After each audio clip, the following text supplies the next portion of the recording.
Hey there, welcome back to SureFire Live. Great to be back. I was at the homecoming in Indianapolis this last week for the Chimney Safety Institute of America. Great time.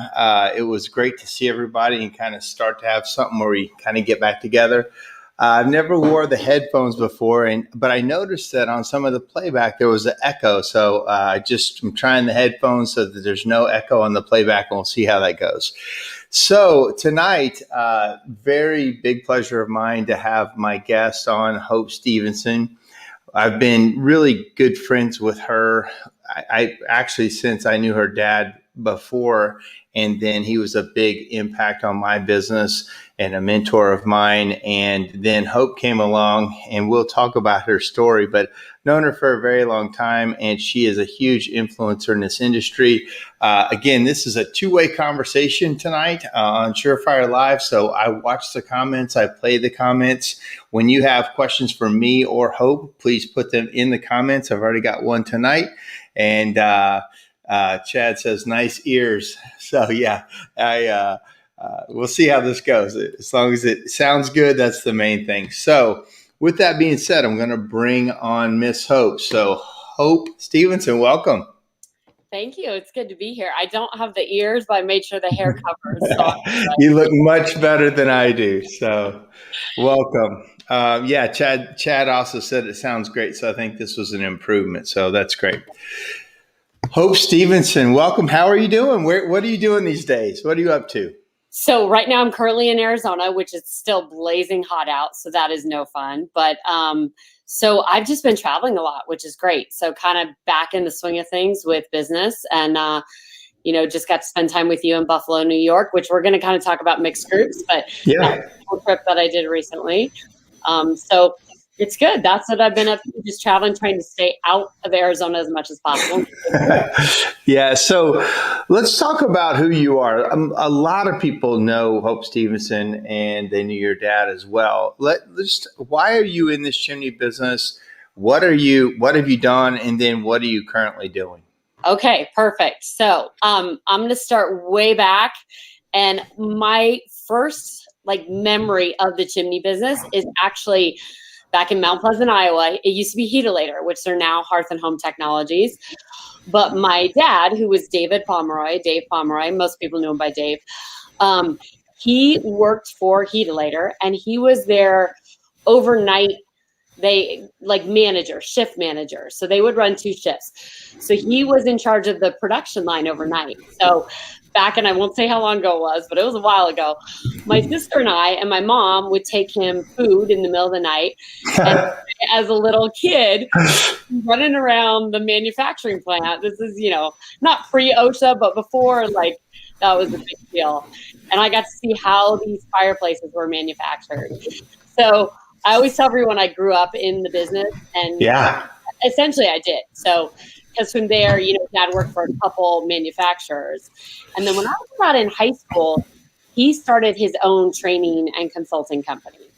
And so he did a lot of technical training. He was known for teaching people how to service gas fireplaces, et cetera. Yeah. I graduated college, and my husband and I started a couple companies. But as some of you know, it's not super easy to work with spouses all the time. What? It's much easier to work with. So Dad brought me on, and I got to initially just work in his office and just see how he did things. And then from there, Dad really did a different kind of business model where he went from the technical training to business training. So he would tell me stories about, he would go to someone's place. So Mark, let's take you for example, right? He would come to your place, and you would have 5 guys that needed training on how to service gas fireplaces. And then next year you would hire him back, and there would be 5 different guys. And what he really realized was, no matter how good of a technician you are, if your business ownership, if the leaders of the business are not solid, you're not going to last as a technician. So he really transitioned from just technical training to business building. And then that was my sweet spot. So that's where I got more involved, came out from behind the admin part, and actually started doing training alongside him. And then unfortunately, he passed away, and I was honored enough because of what he had built, that people still were able to kind of look for me and what he taught me. So I call it business consulting, and a lot of it honestly is facilitation and just helping you as business owners figure out what you're trying to do with your business. And so that's what I'm doing now. So kind of vague, but I actually love it because I never do the same thing more than once. So that's so, yeah. So for some reason, I still am getting a weird audio thing, and I don't know if I'm out of the picture, you sound great. If I'm in the picture, there's a weird thing. So I'm going to bounce. Take the hint, but I don't yeah, it's me. So let me ask you this. You also were the president for the HPBA EF. Can you explain kind of what you did for that? Sure. Yeah, absolutely. So I've worked with the HPBEF for a long time because one of the things we started in our business years ago was Dad was an authorized trainer for the NFI review classes, right? So you have the NFI gas, wood, and pellet certifications, and there's review classes. So that connection for me with the HPBEF was built up probably 20 years ago. So as I grew up and took over the business, then, okay, how can I assist? Because the HPBEF, it's the Hearth, Patio, and Barbecue Education Foundation. So they do all of these certifications, all the NFI certifications, and they also do all of the business training, technical training for kind of more of the hard side of our industry. So just like we have CSIA, they have the HPBEF. So I knew them well, and I was like, okay, how can I assist them? Because I wasn't doing the technical training for the NFI review. And so when a board position came open, they asked me to join their board of directors, and then I became president of that. So what that meant is the board who kind of oversees the direction, the vision of the HPBF. What new certifications are we going to offer? What new classes are we going to offer? How do we make our CEUs easier to get? All of those. That's a board of directors that sets that vision, and then staff fulfills it. And I had the pleasure of leading that board for 2 years, actually. And then this year, I'm what they call an ex officio, which means I still get to do all the fun stuff, but there's a different president in charge now. So I just help her out. So everybody says that the sound is okay, so I'm going to just act like it is. All right. So you also served on the board with me at CSIA. You were. Did you have a specific role, or just mostly a director? Is that a trick question? No, I'm just kidding.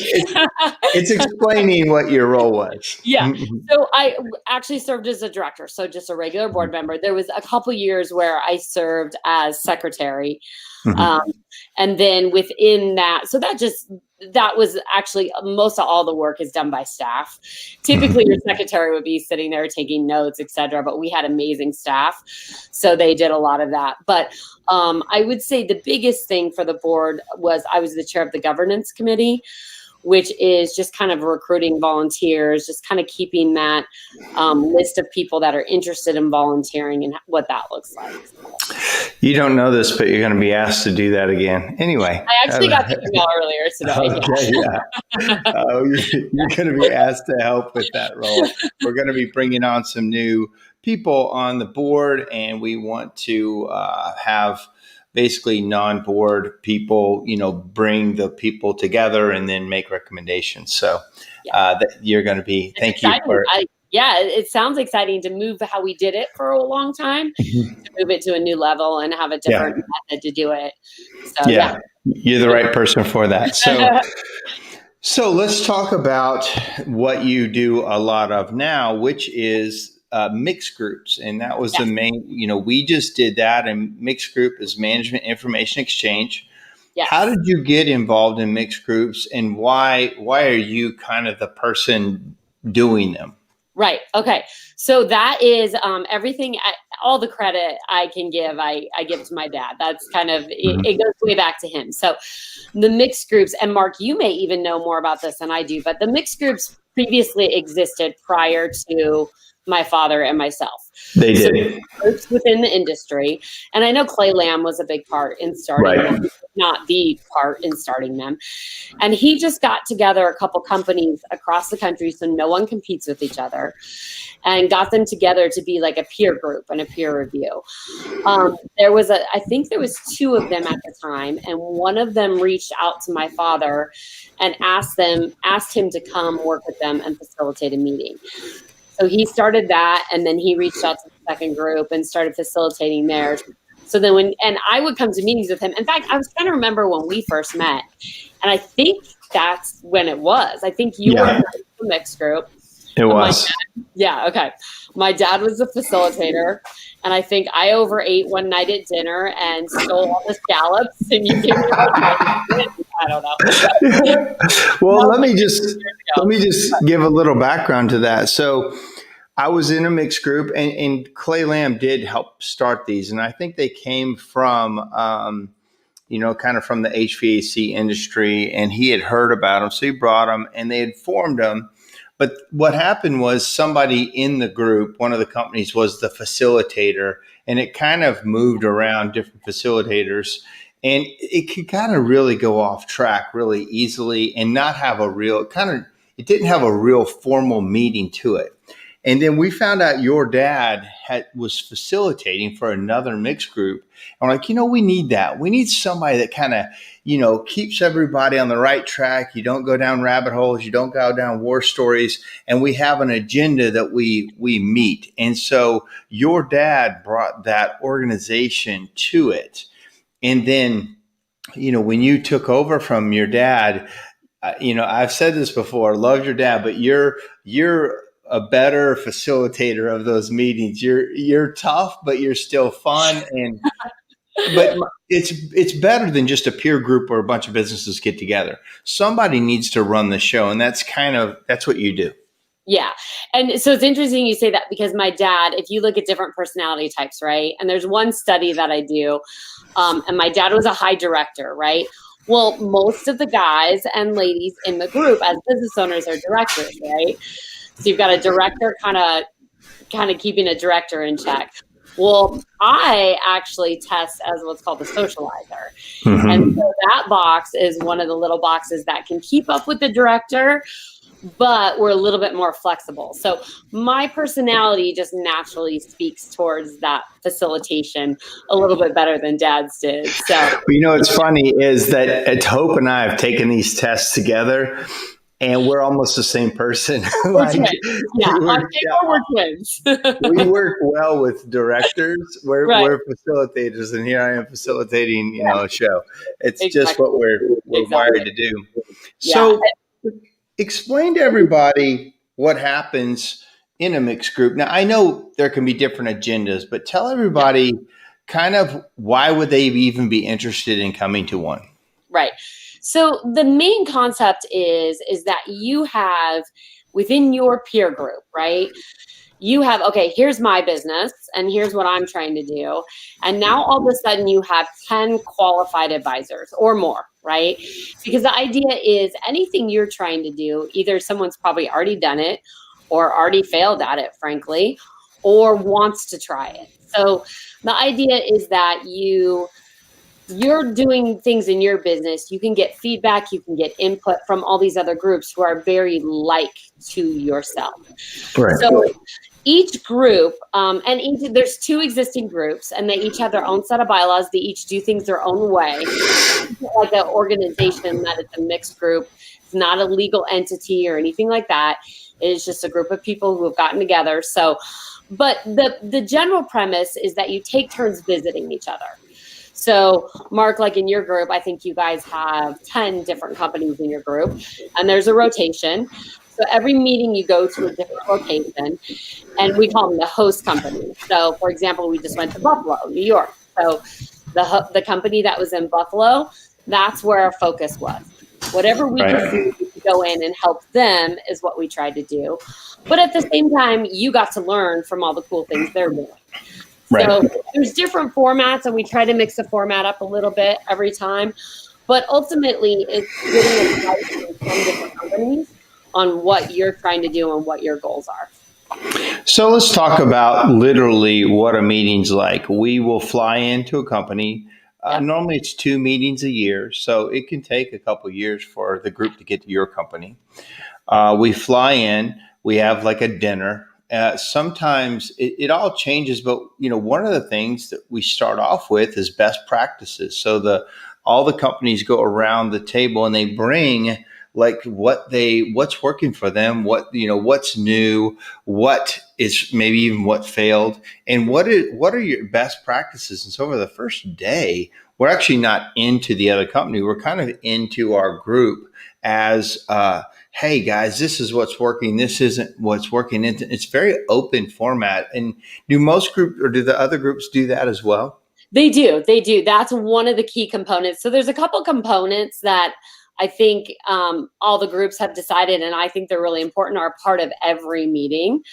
And that's a big one, right? Because what's the latest and greatest out there?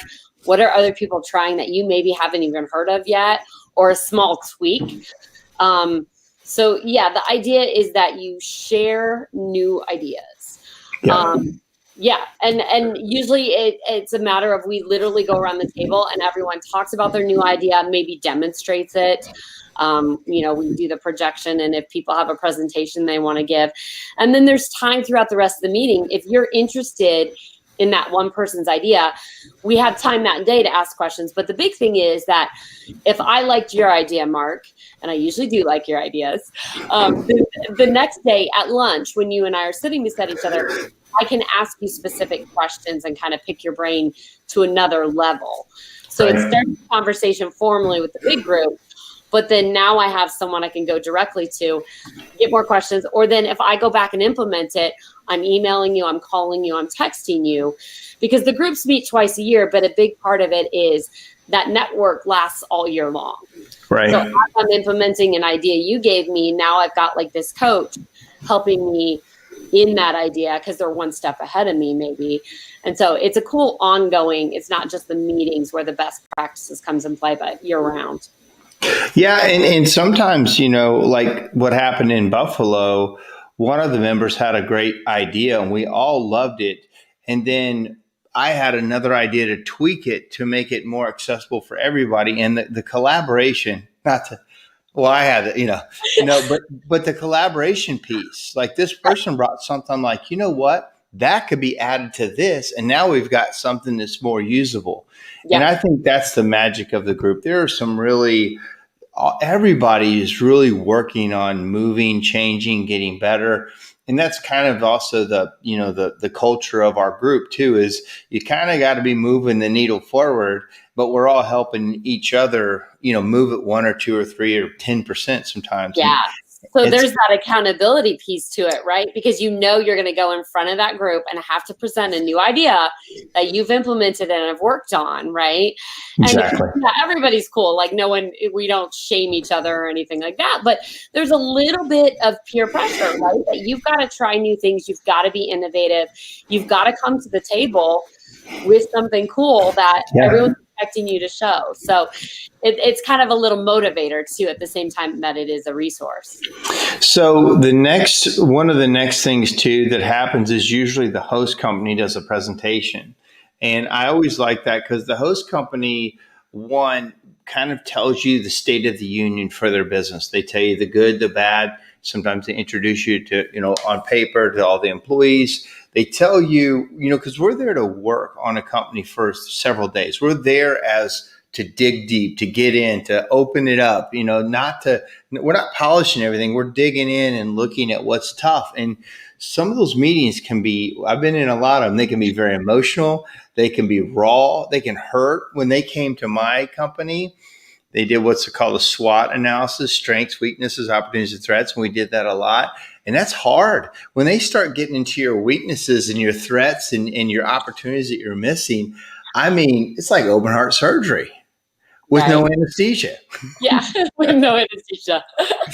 With them asking you questions the whole time. Yeah, absolutely. Well, and then they dig into like, okay, let's talk to your employees. And sometimes, sometimes you can really learn a lot from a company, not from the owner, but from the employees. And then you kind of compare A and B and like, what do you need to have? There's no secrets, but it's very eye-opening when you get into the whole company. And so I know you do that, but you also have another Six Sigma type of an exercise that you do as well. Can you explain that, what you do? Yeah, so there's kind of two different approaches we've taken. So one is what you talked about with the SWOT, where you just say, hey guys, I want to hear what you think. Like, it doesn't matter what it is. I want to hear what you think. We come in, we do the SWOT, and we give you everything, right? The Six Sigma approach, and I use what's called the DMAIC from it. And basically what that says is before we come to visit you, you've already identified, I want to do this project, and this project. And so we come in then, and what we try to do is split. Now, what you'll see over the years is as you get to know group members, everyone has different strengths, right? You're phenomenal at marketing, right? Another gentleman in the group might be really good technically. Another lady in the group might be a whiz with finances. Like, everyone brings different skills to the table. So with Six Sigma, if you say, okay, guys, I want to do these 3 projects, then what I do as a facilitator is help figure out who in the group has skills in each of those areas. And we divide into small groups, and we use that DMAIC process. And we literally help you come up with plans for each project. And the idea is that you have the best people at the table on each project. So you kind of get the experts in every area. So it can work both ways. You either don't know what you want from us and we see what we see and give you feedback, or you ask for feedback and then we come in and give it to you. So I have to tell this story, and some people, if you follow my podcast or read my book, you know this story, but I'm going to say it anyway. So one of the first times the group came to, I just had gotten in a mixed group. I think this is about 2006. I'd gotten in 2005 or 6.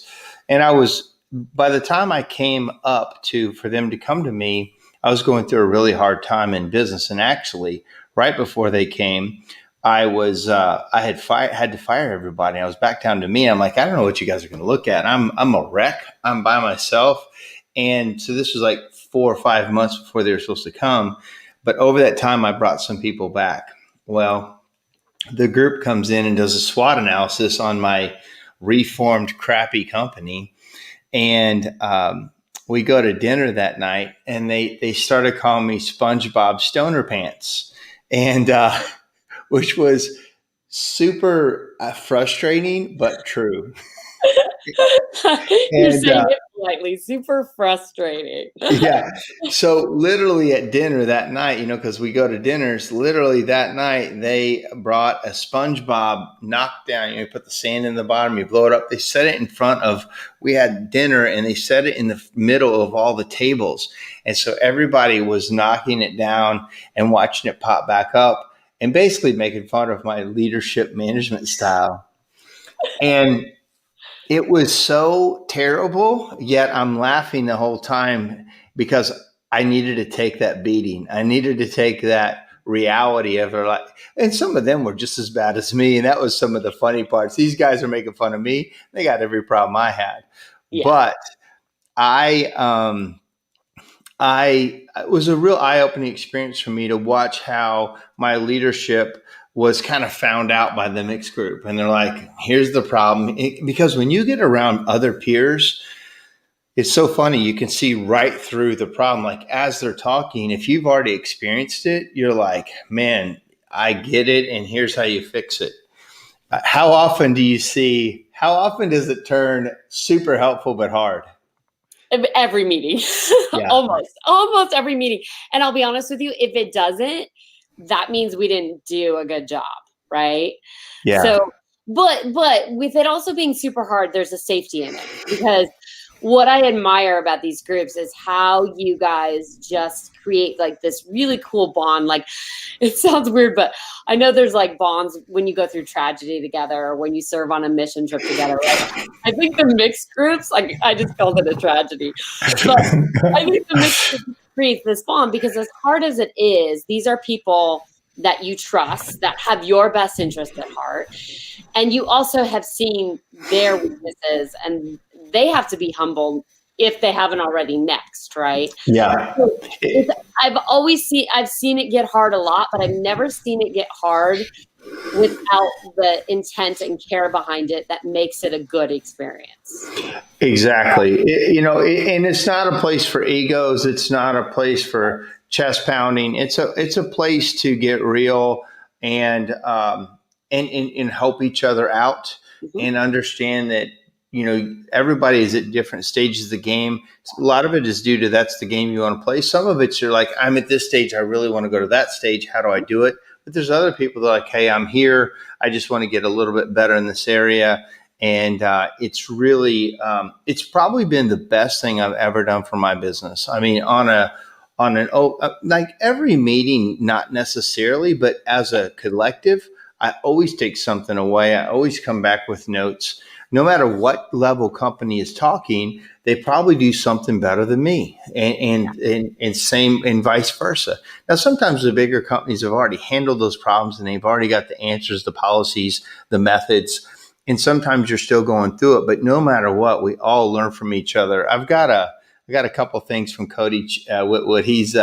He's always a big fan. So he's a little bit late. He says, "Chimney's on, baby. Let's get it." He says, "Sorry, I'm late to the party. Chatty customers. Hey, man, you got to take care of it." And then lastly, he said, "It's a brotherhood. Yet another family away from home." So thank you, Cody. Yeah. And Cody, you were so right. So a little sentimental here because we've been talking about my dad. When my dad did pass away at the funeral, there was so many mixed group members there. Like one of the mixed group members, a couple of them stepped up and drove my dad's trailer across country. Like it is, you bond with these people. In a like hard way, but a fun way too. So I was hoping, first of all, that you were going to tell the job fair story. No, I've told that enough. Another session. Right? Oh, I know you're really hoping for it. Yeah. But you told the story about the SpongeBob SquarePants. I can think of another meeting where a gentleman was talking about how he needed to get his business point that he was eating steak and not ramen, and so we filled his trunk with ramen noodles the next day. So, like it's just. So, but it can get hard, but it's just like such a fun, safe place to deal with your issues in. It's amazing. So, Cody, you nailed it. It's a family. It's definitely a family. So with that, Diane Pilger says she remembers the job fair story. Everybody does. I know. It's just part of a line in the sand for me of the crap of what I had built that was not acceptable. But so let's talk about. So you've got two groups now. What is the process of, I know for us, every once in a while, if we have an opening, we invite somebody to do it, but you're in the process of forming some groups. So talk about how someone gets into a current group, if there's any openings, and then how you're going to form and what people should look for on these new groups. Yeah, absolutely. So, okay, let's start with the current groups. So each group has their own set of bylaws. So the bylaws are a little bit different. I think your group says that they want up to 14 companies. The other group is willing to have more companies. But the idea is that you have enough companies to be constantly getting new ideas, but not so many companies that you don't have time to actually share. So there is a sweet spot of how many companies are in a group. Currently, both current groups are technically by the bylaws not completely full, but both groups do have a decent number of members. So what's happening is, and the reason we're kind of talking about a possible new group, the other thing that happens is because of how you guys share everything. Like you may even look at each other's financials. Like there's nothing held back. So we also make sure the bylaws state, and we keep track of it. You can't be a competing company unless the person in the group is okay with it. Right. So there's not like a mileage or anything like that. But if you're a current member of the group and someone from your area wants to apply, you get the right to say, no, they can't even apply, or yes, they can. The idea is that we don't have any competitors in the group, so there's no issues with, just sharing information that shouldn't be shared with a competitor. Right. So with that said, there are a couple people in the industry that would like to join a group that they don't fit into one of the existing groups. because they have competitors already in those groups. So right now, I've got about a handful of people that would like to be a part of a group, but they're not able to because they don't fit into the existing groups. So I think we're peaked to start a third group and start another group. But we want to make sure we have enough people around the table. First, and most importantly, is to just get a multitude of ideas, right? We want a lot of new ideas coming to you. And then second of all, there are shared expenses. So as a facilitator, you guys pay me to come facilitate for you. And then you also have, you share like the hotel meeting room and any group expenses that happen. So it's good to have, it's around 8 companies at least to start a new group. The sweet spot for me is between 8 and 12 companies, where you really get lots of ideas and the cost is very reasonable. So that's the idea behind kind of forming a third group, is to just kind of get enough people that we can start a new group. Your other part of your question was, what's the process? Yeah. So if there's an existing group, the process is you submit an application. The application gets presented to the members of the group, and they take a vote, not on membership, but on just you interviewing. So they look at your application. They're welcome to call you. They're welcome to vet you. That's kind of on their preference, whether they do that or not. But if the group votes yes, then you actually come and participate in the meeting. Right. And that meeting is twofold. It's for them to see if they enjoy the group, and the group to see if they're a good fit for the group. And so then at the end of that meeting, then a second vote is taken for actually involving them and inviting them to be a member or not. Right. So I put Hope's email up here, and I'm going to put her phone number up there. So I know that when I first got into the groups a long time ago, there was a certain size you needed to even be considered for this group. Like this group, I think had $500,000. You had to be at least $500,000 at the time. And also, that was just one of the stipulations. Another one was, at one point, we let one member in that wasn't quite there, but he had to get to a certain level, or, there was some stipulations brought in. But I'm not seeing that as much anymore. Do you have some of those stipulations or no? No, there's not existing stipulations. Now, there is kind of just an unwritten communication of, though, we want you to be growing, right? We want you. So there has to be an equality to the give and take, right? So although there's no, and I see the questions are business size minimum to be in the group. No, there's not. There's not a maximum or a minimum at this point. So, and that's the existing groups. There's not any of that. What it is it's more of where you've been and where you want to go and what you want to do with your business. Like, what is your drive and your effort? Because it's about participation, right? So they want to know, the groups want to know that you have something to give to them, that you're not there just to take a seat and to take.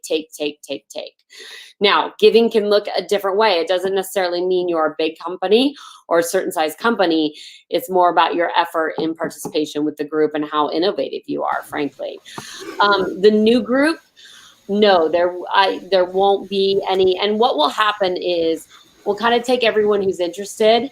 And I've mentioned a couple of times that each group has kind of its own way of handling things, its own set of bylaws. As the new group is getting ready to form, that will be one of the first things they do, is they'll write their own set of bylaws and they'll decide all of those things for their own group, because they don't all have to match. Your group gets to do what your group wants. And for me, I just facilitate. Like, you've seen this. I don't vote. I don't, what you guys tell me your group is doing is what I implement. But you also have recommendations. And I think that's the great part about, as a facilitator, of seeing how it goes, can go, okay, it's your vote, but this is the way, these are the 3 ways I've seen it done. Right. And you guys, for your method, your culture, your views, there's no boss of the mixed group. You're all companies kind of on equal footing. and you are just kind of a facilitator to also make sure nobody takes over. There's certain very strong personalities that want to take over every room, and your role is also to crack back on that. Yeah, I like to think you like that. I do, actually. I do, because I get to do it, and then I just get to sit there and let it just flow. Yeah. When I describe it to people who don't know the industry, I say it's like herding cats, right? Yeah. You've got all these alphas in the room, and I get to make sure that one alpha doesn't get too far ahead of the other. And so it's fun. It's fun. Well, it also just helps everybody have an equal seat at the table. If you're not necessarily an alpha or you want to be on the top, you make sure that the room doesn't get taken over. And you bring people up, and you actually do it a lot, especially if somebody's extra quiet.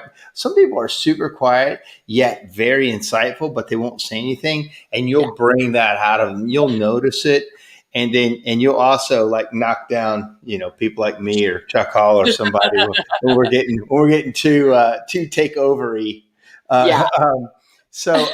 This is funny. Diane Pilger said, I felt she guided us. Right. Oh, thank you, Diane. Yeah. And you do that. I mean, you're like, okay, guys, we're getting off track. We need to stay on track. Or here's what you should consider. Just, you don't vote, but you make sure we're aware of good practices or good ideas. And you don't ever talk about other groups. You don't ever talk about other businesses. So if you're listening to this and you're like, I want to do it, but I don't want anybody to know, Hope is she will not disclose any information from other groups. She will just show best practices, or this is what I've seen, or you should consider this, but no cross-contamination of information.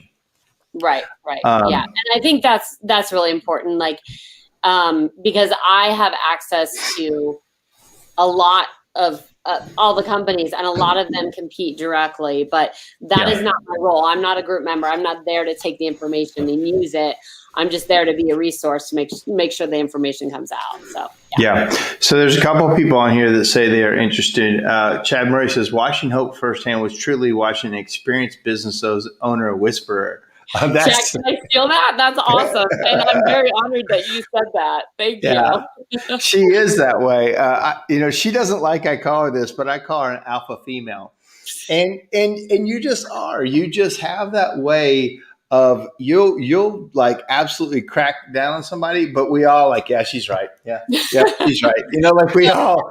Well, the key though too, you're giving me the credit, but honestly, I haven't had a group ever not show me respect. So it's easy to work with you guys, and that atmosphere of that group, we're all there to help each other, right? So it does, we're kind of jokingly saying you have to crack down on people, but at the end of the day, you guys make it easy for me. It's a pleasure to work with you. Well, we've become friends. And so in that meeting, you start to talk to your buddies, and you forget that it's a business meeting, and the whole thing isn't just centered around you and the other person sitting there talking. You make sure that we all understand that we're there and we don't waste time, because if you consider the expense of the people in the room, it has to be effective.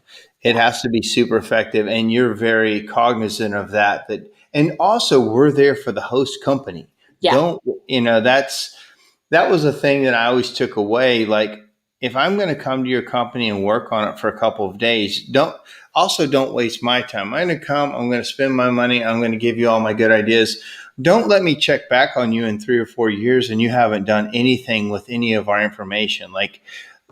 That's one thing that does make me mad. If I go to work with a company and I'm literally spending my own money and time, and of course there could be something come back for me, but a lot of times I'm giving and giving and giving. You better move that needle, man. You better move that needle, or you're not a good fit for the group. And I can just tell you one other thing. When the group came to my business in 2008, the first time, they came a couple of years ago too, but I was a mess. They gave me literally 100 things to do. I had that list of, and you showed, we make lists of things you need to do, and then you categorize how important are they, or do I want to do it? And I literally had, 100 things. And you guys asked me to stay accountable and like, tell us when you got this done. Tell us when you got that done. Best thing I ever did for my business, because you guys saw me run through that list, and I just started. I mean, it was all the way from firing certain people to putting certain things in place. And I just went down the list. And the biggest turnaround in my business ever was from 2008 to 2010. I used that list. I got on the path of fixing everything I needed to fix. I had a list of literally what to do. And, we went off to the races. And I truly credit that to this mixed group format. What do you see in other groups? Do you see the majority of people take it and go with it?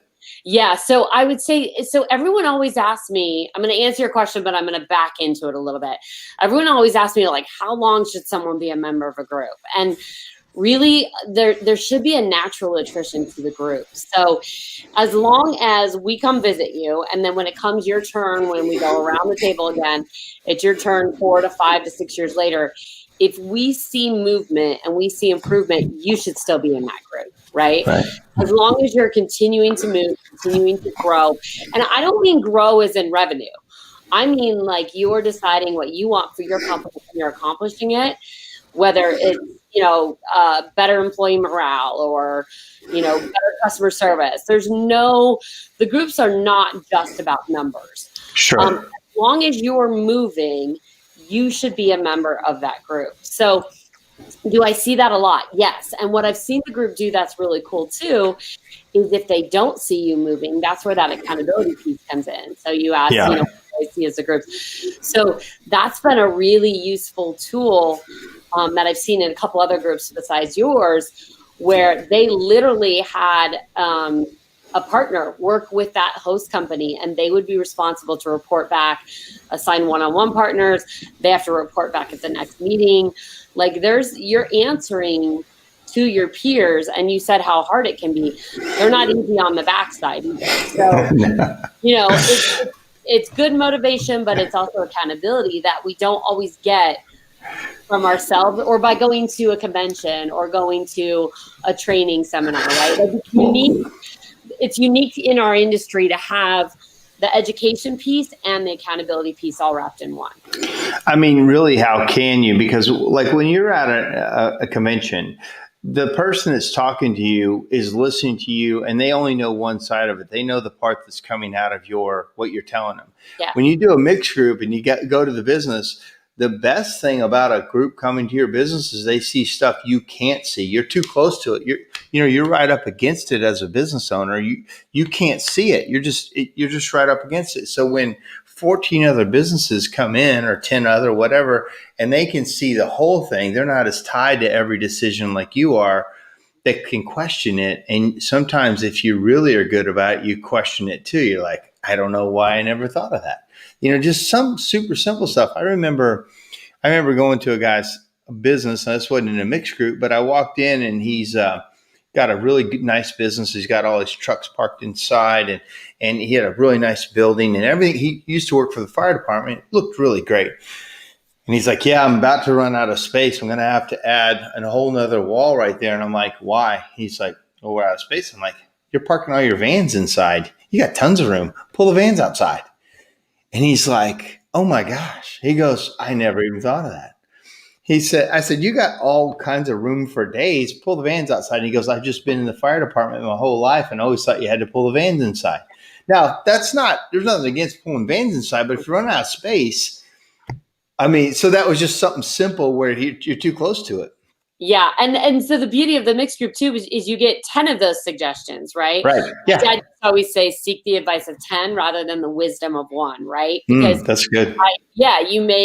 You may say pull the vans outside. Someone else may say change that office arrangement. And between the two of you, it's the perfect scenario. Yeah. So, or let the guys drive the vans home. Or there's a million. Yeah, right. Exactly. Yeah. Got a couple things. Chad Murray says, tip to getting in a mixed group is getting everyone to speak Chad.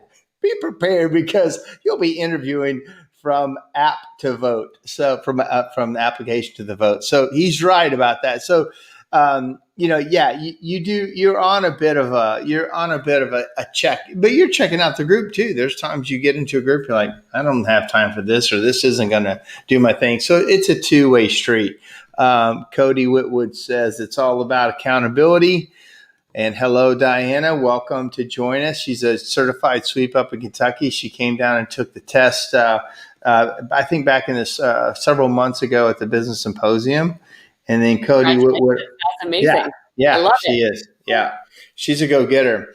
Then Cody says, it's like they say, keeping an exercise schedule is easier when you go with a buddy and have someone to compete with and keep you accountable, almost like an AA meeting. Hello, my name is Mark. I'm a chimney professional. So, yeah, I mean, that's how it is. That's exactly right. I love that. That's the mixed group to a T, because there's a lot of times too that like we learn what not to do, right? Because we're all just doing our best and trying things. So everyone talks about best practices, but a lot of times too, just observing what other people have already tried that have gone before you and it hasn't worked.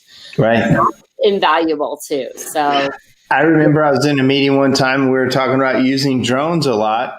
One of the guys said, yeah, we put lasers on a drone so that we could measure the top of a chimney so we could get the picture and get the measurement. And the big wow wisdom was, he goes, until we realize you don't want to fly the drone over the chimney hole over the flue, because it'll dust the house. And I'm like, like, you don't fly a drone over the flue hole to measure it. He said, yeah, we sat there and measured it, got all, and we came inside the house, it was completely dusted. Yeah. So, I mean, just little simple, even just little simple conversations can be like that. Yep.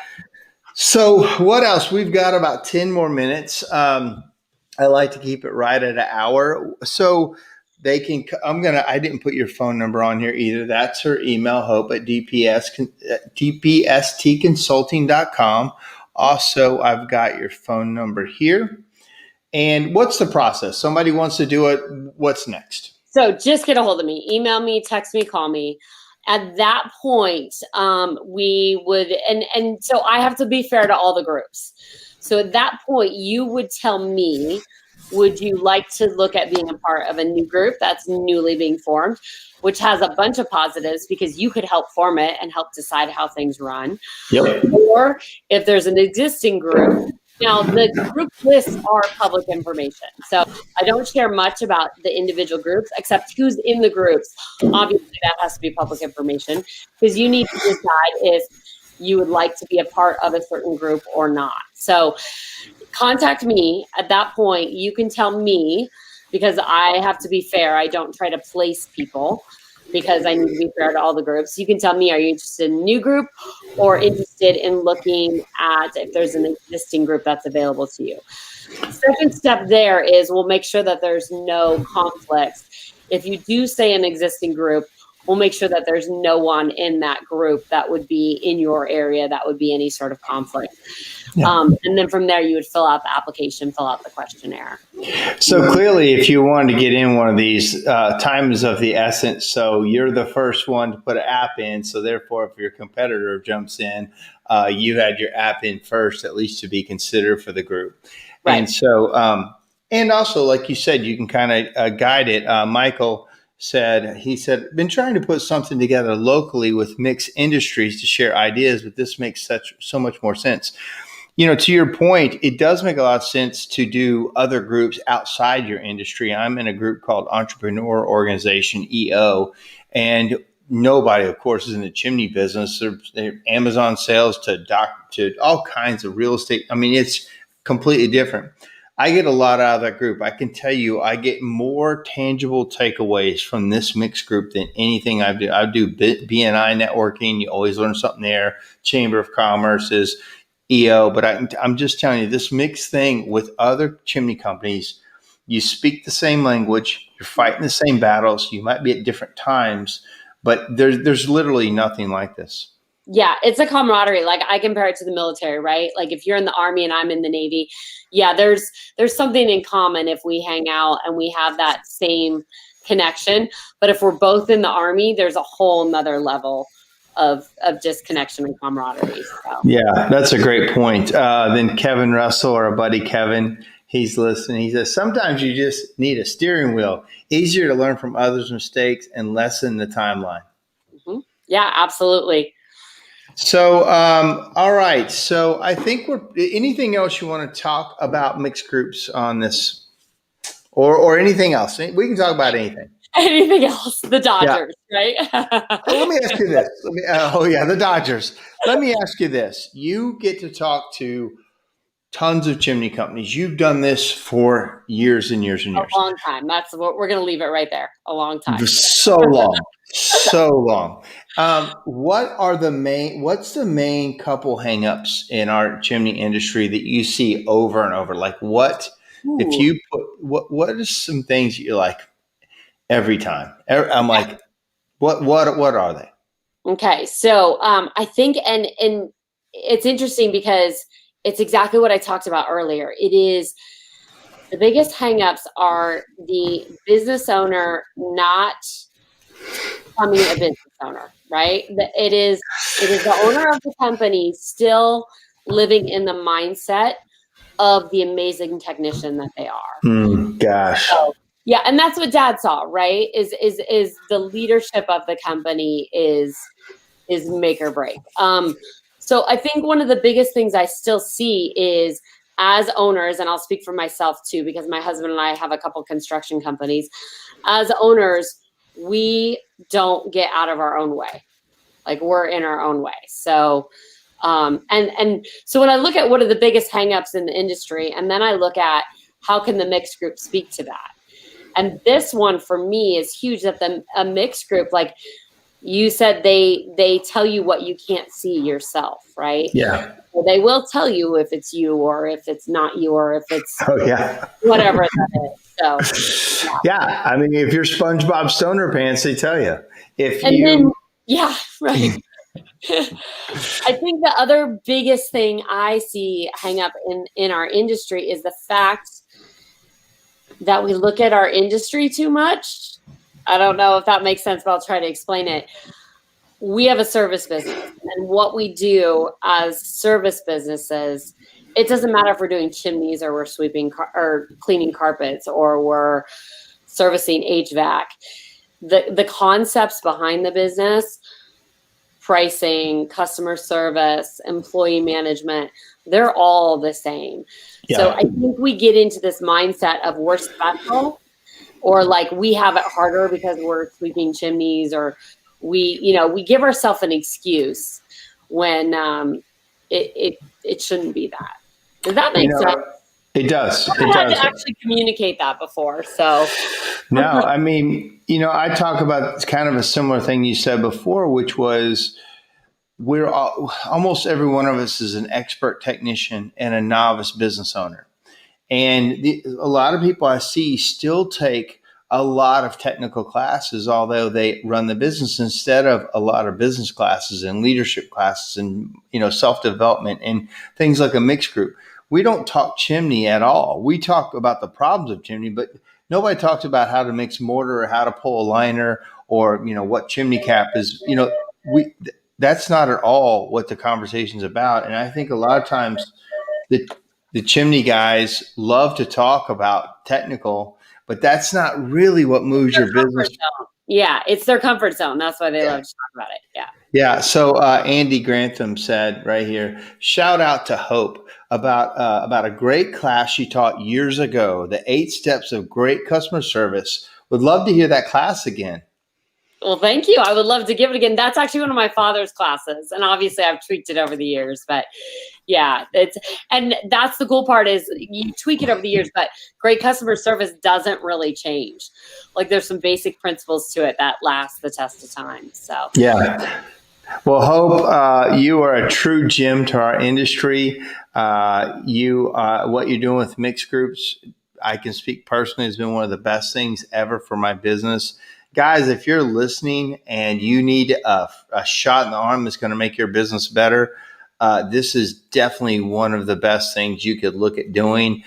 Put in an application, see if it's a thing you want to do, see if you're good enough. No, I don't. I just go out there and even let's just say you don't get into one, there's others, or form your own. It just sometimes everything has to work right. The right fit, right? Like you're at a certain season in your business, you're at a certain point. Yeah. There's a nuance to finding the right fit for when you should be in a group and what group you should be in. So. And I won't say any names, but I remember many years ago when we interviewed a company, and the person didn't interview well, and they got in another group, and they were the superstars. And so it can be a timing thing too. So that it doesn't, but it's definitely something you should look at and consider getting into. All right, Hope, thank you very much for joining us. I'm honored. It was good to see everyone, and thank you, Mark. Yeah, thank you, Hope. All right, guys. She's so awesome. Lucky to know her. We're lucky as an industry to have her as part of who helps make everything tick. And I highly recommend reaching out to her. I posted her email, and I think I can put it in the show notes again. But all right, guys, that's our time. We're back on track where we will be back next week. I'm going to have Tim Reed. Tim Reed is in the hearth and fireplace industry, and a lot of you know him. He's got a podcast, Fire Time with Tim, and he has got a new software called Wi-Fire that is really exciting, and I think that it's going to help a lot of people with their retail, and if you're a chimney sweep, how to get more products sold easier out the door. The guy's brilliant. I think it's going to be a great interview. All right, guys, we will talk to you next week. See you later.